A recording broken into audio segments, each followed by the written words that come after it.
திருடன் என்ற கூற்றுக்கு ரணிலிடம் மன்னிப்பு கேட்க வேண்டும், ஜீவன் கோரிக்கை. இலங்கை தொடர்பான புதிய திட்டங்கள், ஜனாதிபதி வழங்கியுள்ள அறிவுறுத்தல்கள். அரச மருத்துவர்கள் சங்கத்திற்கு ரணில் ஆதரவு. முன்னாள் அமைச்சர் மெர்வின் சில்வா கைது. இளஞ்செழியனுக்கு இழைக்கப்பட்ட அநீதி, காரணத்தை போட்டுடைத்த அர்ச்சுனா. யாழ்ப்பாணத்தில் லஞ்சம் வாங்கிய காவல்துறை உயர் அதிகாரியின் மகன், விசாரணை ஆரம்பம். இலங்கையில் அதிகரித்துள்ள மரணங்கள், வெளியான அதிர்ச்சி காரணம். உள்ளூராட்சி தேர்தல் தொடர்பில் மனோ கணேசன் வெளியிட்ட முக்கிய அறிவிப்பு. அமெரிக்காவுக்கு எதிரான போருக்கு தயார், சீனா திட்டவட்டம். நீதியமைச்சர் ஹரிசன நாணயக்கார முன்னாள் ஜனாதிபதி ரணில் விக்ரமசிங்க குறித்து நாடாளுமன்றத்தில் சமீபத்தில் வெளியிட்ட கருத்துக்கு மன்னிப்பு கேட்க வேண்டும் என்று ஜீவன் தொண்டமான் கோரிக்கை விடுத்துள்ளார். நாடாளுமன்றத்தில் உரையாற்றிய ஜீவன் தொண்டமான், நீதியமைச்சர் முன்னாள் ஜனாதிபதியை ஒரு திருடன் என்றும் பிச்சைக்காரன் என்றும் குறிப்பிட்டதை சுட்டிக்காட்டினார். இன்று நீங்கள் அனைவரும் வாக்களிக்கப்பட்டு உங்கள் இருக்கைகளில் அமர்ந்திருக்கின்றீர்கள். ஏனென்றால் மக்கள் மாற்றத்தை விரும்பினர். நிர்வாக ரீதியாக மட்டுமல்ல, அரசியல் கலாச்சார ரீதியாகவும் மக்கள் மாற்றத்தை விரும்பினர் என்று அவர் கூறினார். இந்நிலையில் தேசத்தை காப்பாற்றிய ஒருவரை திருடன் மற்றும் பிச்சைக்காரன் என்று அழைப்பது பகுத்தறிவற்றது என்று கூறிய நாடாளுமன்ற உறுப்பினர் தொண்டமான், நீதி அமைச்சரின் அறிக்கையை கண்டித்ததுடன் அவர் மன்னிப்பு கேட்க வேண்டும் என்றும் கோரினார். மேலும் ஊழல் தொடர்பான பெயர்களை கொண்ட பட்டியல்களை வெளியிட வேண்டும் என்றும் ஜீவன் தொண்டமான் கேட்டுக் கொண்டார். இலங்கையின் தனித்துவத்தை பிரதிபலிக்கும் வகையில் திட்டங்களை தயாரிக்குமாறு ஜனாதிபதி அனுரகுமார் திசாநாயக்க அதிகாரிகளுக்கு அறிவுறுத்தல் வழங்கியுள்ளார். தேசிய பௌதீக திட்டமிடல் திணைக்களத்தின் அதிகாரிகளுடன் நேற்று ஜனாதிபதி அலுவலகத்தில் நடைபெற்ற சந்திப்பிலேயே ஜனாதிபதி அனுரகுமார் திசாநாயக்க இதனை தெரிவித்துள்ளார். இதன்போது சம்பிரதாய கட்டுமானங்களுக்கு அப்பாலான சரியான நகர திட்டமிடல் முறையின் மூலம் இலங்கையை கவர்ச்சிகரமான சுற்றுலா களமாக மாற்ற முடியும் என ஜனாதிபதி சுட்டிக்காட்டியுள்ளார். நகர அபிவிருத்தியை திட்டமிடும் போது இலங்கையின் தனித்துவத்தை பிரதிபலிக்கும் வகையில் திட்டங்களை தயாரிக்குமாறும் இதன்போது அதிகாரிகளுக்கு அறிவுறுத்தப்பட்டுள்ளது. இதேவேளை அபிவிருத்தி செயற்பாடுகளின் போது கிராமிய கலாச்சாரம் மற்றும் மக்கள் வாழ்வியலின் தனித்துவத்தை பாதுகாக்க வேண்டியதன் முக்கியத்துவத்தையும் ஜனாதிபதி வலியுறுத்தியுள்ளார். மேலும் நகரங்கள் மாத்திரமின்றி கிராம அபிவிருத்தியை மையப்படுத்தி நாட்டின் பொருளாதாரத்தை மேம்படுத்துவதற்கான அரசாங்கத்தின் வேலை திட்டம் தொடர்பில் இங்கு நீண்ட கலந்துரையாடல் இடம்பெற்றுள்ளதாக கூறப்படுகின்றது.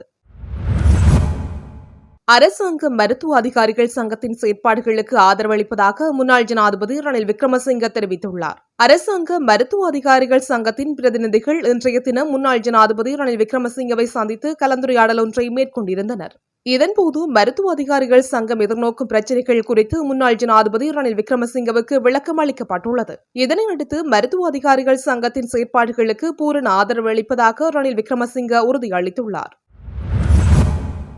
முன்னாள் அமைச்சர் மெர்வின் சில்வா கைது செய்யப்பட்டுள்ளார். அவரது வீட்டில் வைத்து குற்றப்புலனாய்வு திணைக்களத்தின் அதிகாரிகள் குழு ஒன்றால் மெர்வின் சில்வா கைது செய்யப்பட்டுள்ளதாக தெரிவிக்கப்படுகின்றது. கிரிபத்கொட பகுதியில் நடந்த சம்பவம் தொடர்பாக குறித்த கைது இடம்பெற்றுள்ளதாக தெரிவிக்கப்படுகின்றது. மேலதிக விசாரணைகளுக்காக அவர் தற்போது குற்றப்புலனாய்வு திணைக்களத்துக்கு அழைத்து செல்லப்படுகிறார்.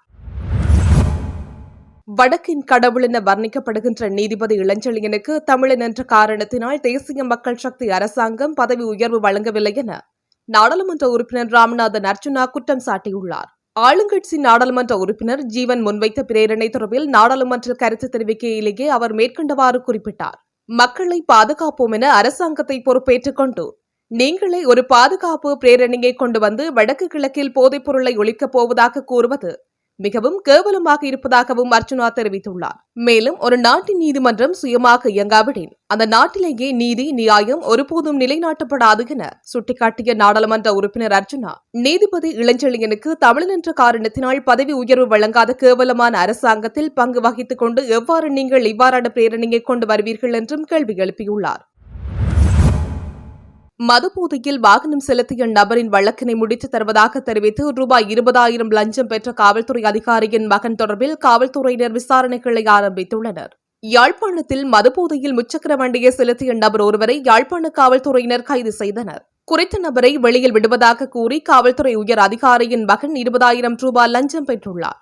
இந்நிலையில் குறித்த நபரை காவல்துறையினர் நீதிமன்றில் முற்படுத்திய வேளை நீதிமன்றம் அவருக்கு 25,000 ரூபாய் தண்டப்பணம் விதித்தது. 1 மாத காலத்துக்கு சாரதி அனுமதி பத்திரத்தை இடைநிறுத்தியுள்ளது.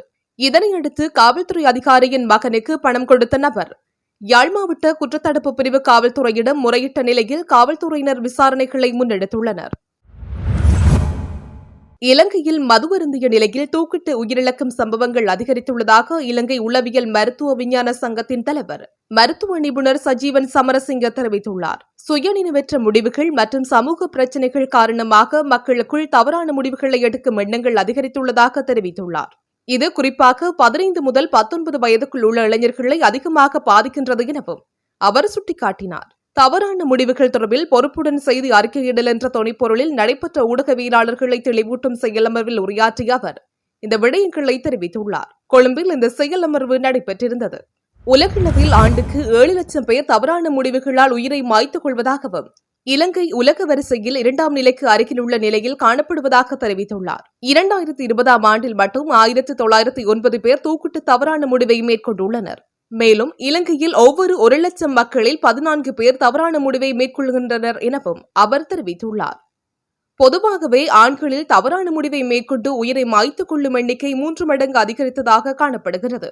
அதே நேரத்தில் தனியாக வாழும் மக்களிடையே தவறான முடிவை மேற்கொள்ளும் எண்ணிக்கை அதிகரித்து காணப்படுகின்றது. திருமண மாணவர்களிடையே இது குறைந்துள்ளதாகவும் ஆய்வுகள் காண்பிக்கின்றன. தனிமை உணர்ச்சி, பொருளாதார பிரச்சினைகள், வேலைவாய்ப்பு குறைபாடு மற்றும் சமூகத்தில் ஏற்படும் விமர்சனங்கள் போன்றவை இந்த எண்ணிக்கையை அதிகரிக்க செய்கின்றது எனவும் மருத்துவர் சஜீவன் சமரசிங்க எச்சரித்துள்ளார். சுகாதாரத்துறையை சார்ந்தவர்கள் மத்தியில் இந்த சம்பவங்கள் அதிகரித்துள்ளதாக அவர் சுட்டிக்காட்டினார். நடக்கவிருக்கும் உள்ளூராட்சி மன்ற தேர்தலில் தமிழ் முற்போக்கு கூட்டணி போட்டியிட உள்ள இடங்கள் குறித்து தகவல்களை அக்கட்சியின் தலைவர் மனோ கணேசன் வழங்கியுள்ளார். இது தொடர்பில் இடம்பெற்ற ஊடக சந்திப்பின் போது அவர் இந்த அறிவிப்பினை வெளியிட்டுள்ளார். அதன்படி உள்ளூராட்சி மன்ற தேர்தலில் தமிழ் முற்போக்கு கூட்டணி நுவரெலியா, பதுளை, மாத்தளை, கண்டி, ரத்தினபுரி, கேகாலை, களுத்துறை, கொழும்பு மற்றும் கம்பக ஆகிய மாவட்டங்களில் போட்டியிட உள்ளன. அதன்படி எதிர்வரும் தேர்தலில் ஏறக்குறைய 100க்கும் மேற்பட்ட வேட்பாளர்களை களமிறக்க உள்ளதாக மனோ கணேசன் தெரிவித்துள்ளார்.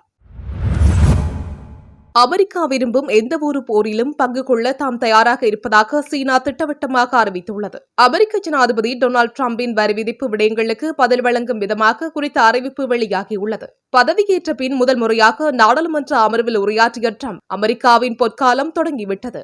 அமெரிக்கர்களின் கனவை நினைவாக்க உழைத்து வருகின்றோம். 6 வாரங்களில் 100 நிர்வாக உத்தரவுகளில் கையெழுத்திட்டேன். 400க்கும் மேற்பட்ட நிர்வாக நடவடிக்கைகளை எடுத்துள்ளேன். அமெரிக்கா மீது நியாயமற்ற வரிகள் விதிக்கப்படுகின்றது. அமெரிக்காவுக்கு மற்ற நாடுகள் பல தசாப்தங்களாக அதிக வரிகளை விதித்து வருகின்றன.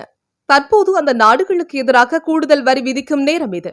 ஐரோப்பிய ஒன்றியம், இந்தியா, சீனா, பிரேசில் மற்றும் பிற நாடுகள் நாம் வசூலித்ததை விட மிக அதிக கட்டணங்களை நம்மிடம் வசூலிக்கின்றன. இந்தியா, சீனா உள்ளிட்ட நாடுகளுக்கு எதிராக ஏப்ரல் 2ஆம் தேதி முதல் பரஸ்பர வரி விதிப்பு ஆரம்பமாகும் என ட்ரம்ப் அறிவித்துள்ளார். இந்த கருத்துக்களுக்கு பதில் வழங்கியுள்ள அமெரிக்காவில் உள்ள சீன தூதரகம், பென்னாட்டில் விவகாரத்தில் அமெரிக்கா உண்மையிலேயே தீர்வு காண விரும்பினால் அதற்கு சரியான வழி மற்றவரை சமமாக நடத்துவதன் மூலம் சீனாவுடன் ஆலோசனை நடத்துவதே.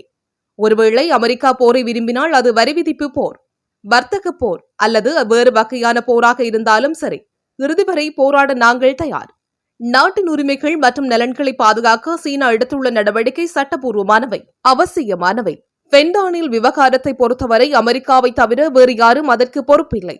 அமெரிக்க மக்கள் மீதான மனிதாபிமானம் மற்றும் நல்லெண்ண உணர்வின் அடிப்படையில் அமெரிக்காவுடன் இணைந்து நாங்கள் வலுவான நடவடிக்கை எடுத்துள்ளோம் என்றார்.